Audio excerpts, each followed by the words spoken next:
नमस्कार, आप सभी का एक बार फिर से स्वागत है। आइए सुनते हैं पुरुषोत्तम मास महात्म का अध्याय 10। नारद जी बोले, हे तपोनिधे, परम क्रोधी दुर्वासा मुनि ने विचार करके उस कन्या से क्या उपदेश दिया, सो आप मुझसे कहिए। सूत जी बोले, हे द्विजों, नारद का वचन सुनकर समस्त प्राणियों का हित कर दुर्वासा का गृह वचन बद्रीनाथ बोले। श्री नारायण बोले, हे नारद, मेधावी ऋषि की कन्या के दुख को दूर करने के लिए दुर्वासा ऋषि ने जो कहा वो सुनो। दुर्वासा ऋषि बोले, हे सुंदरी, गुप्त से भी गुप्त उपाय मैं तुझसे कहता हूँ। यह विषय किसी के भी कहने योग्य नहीं है, तथापि तेरे लिए तो मैंने ये विचार ही लिया है। मैं विस्तार पूर्वक न कहकर तुझसे संक्षेप में कहता हूँ। हे सुभगे, इस मास में तीसरा मास जो आएगा वह पुरुषोत्तम मास है। इस मास में तीर्थ में स्नान कर मनुष्य भ्रूण हत्या से छूट जाता है। हे सुंदरी, कार्तिक आदि 12 मासों में इस पुरुषोत्तम मास के बराबर कोई मास नहीं है। जितने मास तथा पक्ष और पर्व हैं, वे सब पुरुषोत्तम मास की 16वीं कला के बराबर भी नहीं हैं। वेदोक्त साधन और जो परम पद प्राप्ति के साधन हैं, वे भी इस मास की 16वीं कला के बराबर नहीं हैं। 12,000 वर्ष गंगा स्नान करने से जो फल मिलता है और सिंहस्थ गुरु में गोदावरी पर एक बार स्नान करके जो फल मिलता है, हे सुंदरी, वही फल पुरुषोत्तम मास में किसी भी तीर्थ पर एक बार स्नान करने मात्र से मिल जाता है। हे बाले, यह मास कृष्ण को अत्यंत प्यारा है और नाम से ही यह भगवान का स्मारक है। इस मास में पुरुषोत्तम भगवान की सेवा पूजा करने में समस्त कामनाएं सिद्ध होती हैं। अतः इस पुरुषोत्तम मास का शीघ्र व्रत कर। पुरुषोत्तम भगवान की तरह प्रसन्नता पूर्वक मैंने भी इस मास की सेवा की है। एक समय क्रोध में मैंने अम्बरीश राजा को भस्म करने के लिए अर्थकृत्या भेजी थी। सो हे बाले, तब हरि ने जलता हुआ सुदर्शन चक्र मुझको ही भस्म करने के लिए उसी समय मेरे पास भेजा। तब पुरुषोत्तम मास के प्रभाव से ही वह चक्र हट गया। हे सुंदरी, वह चक्र त्रैलोक्य को भस्म करने का सामर्थ्य रखने वाला जब मेरे पास आकर खाली चला गया, तब मुझे बड़ा विस्मय हुआ। इसलिए हे सुभगे, तू श्री पुरुषोत्तम मास का व्रत कर। इस प्रकार मुनि की कन्या को कहकर दुर्वासा ऋषि ने विराम लिया। श्री कृष्ण बोले, हे राजन, दुर्वासा का वचन सुनकर भावों की प्रबलता के कारण असूया से प्रेरित वह कन्या मूर्खतावश दुर्वासा से बोली। वह बाला बोली, हे ब्राह्मण, हे मुने, आपने जो कहा वह मुझे रुचता नहीं है। माधागी मास कुछ फल देने वाले नहीं हैं। कार्तिक मास कम है, ऐसा आप कैसे कहते हैं? सो कहिए, वैशाख मास सेवित हुआ क्या इच्छित कामों को नहीं देता? सदाशिव आदि से लेकर सब देवता सेवा करने पर क्या फल नहीं देते हैं?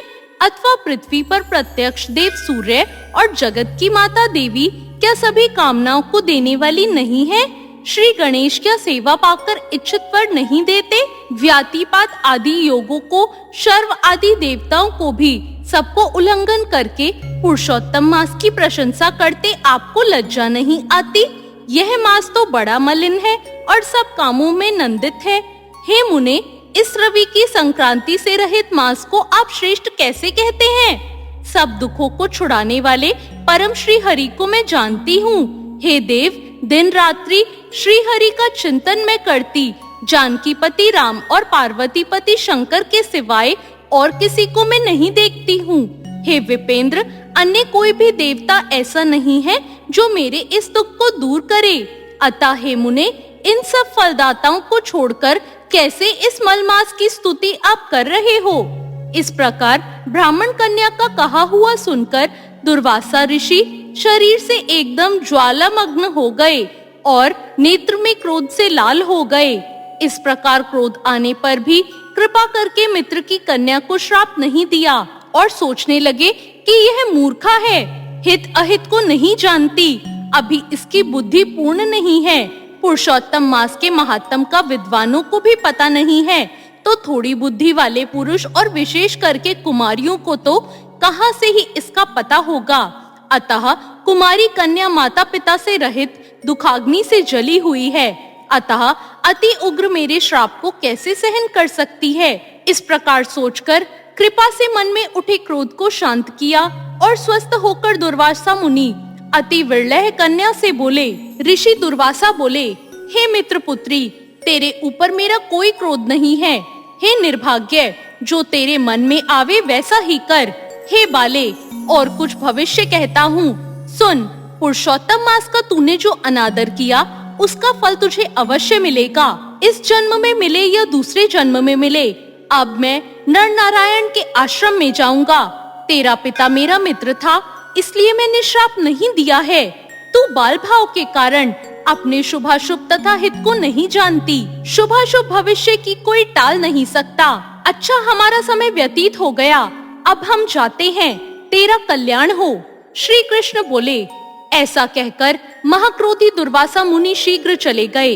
दुर्वासा ऋषि के जाते ही पुरुषोत्तम की उपेक्षा करने के कारण कन्या निष्प्रभा हो गई। तदंतर बहुत देर तक कन्या ने सोच विचार किया और यह निश्चय किया कि देवताओं के भी देवता तत्काल फल देने वाले पार्वती पति शिव की तप की द्वारा आराधना करूंगी।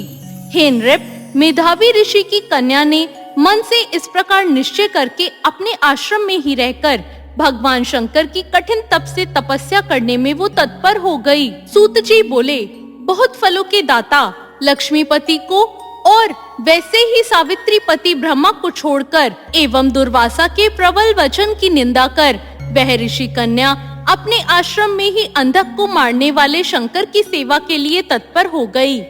इति श्री ब्रह्म नारदीय पुरुषोत्तम मास महात्म्य 10वां अध्याय समाप्त। तो ये था 10वां अध्याय। आपको ये अध्याय कैसा लगा कमेंट करके जरूर बताएं। चैनल को सब्सक्राइब करें, वीडियो को लाइक करें। धन्यवाद।